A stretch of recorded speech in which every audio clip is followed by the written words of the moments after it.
Le Sénégal est parmi les pays dont le taux d'analphabétisme avoisine les 85%.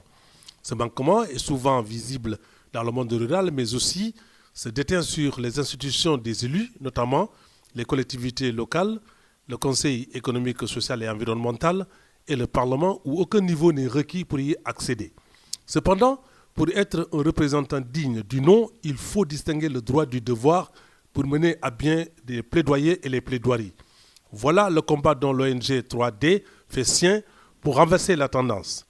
ENDA 3D porte son choix sur le Parlement qui légifère, vote les lois et le budget dont la vie de la nation dépend pour le développement socio-économique et la sécurité du pays. Le ministère des Finances a mis en ligne le budget de l'État du Sénégal.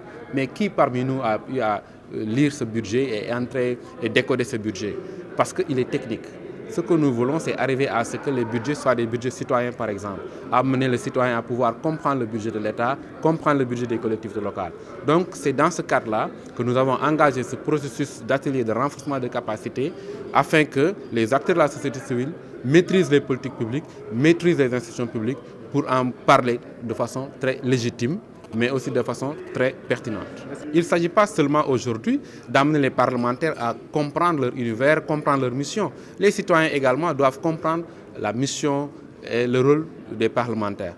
Pour identifier des pistes de solutions, un atelier a réuni plusieurs catégories socio-professionnelles et différentes couches de la société civile pour examiner tous les points pertinents pour revaloriser le mandat de député et soigner l'image du parlementaire, réconcilier le mandant et le mandataire, afin que certaines expressions galvaudées, chambre d'enregistrement des applaudisseurs, soient un mauvais souvenir à la place de la bonne gouvernance.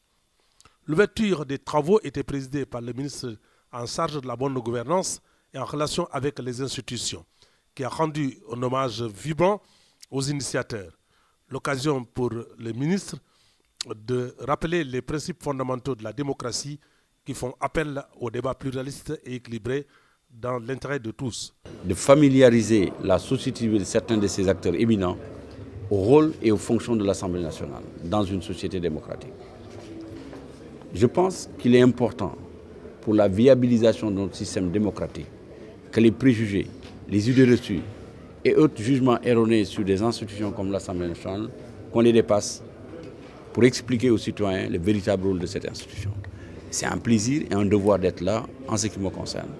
Le gouvernement est toujours naturellement prêt et décidé à accompagner toutes les institutions privées comme publiques et en particulier d'ailleurs la société civile qui a l'intention et l'objectif majeur de faire en sorte que les institutions républicaines, en particulier l'Assemblée nationale, soient mieux connues et mieux appréciées par les citoyens. Cet atelier s'est tenu avec le soutien de l'USAID, dont le représentant abonde dans le sens des initiateurs.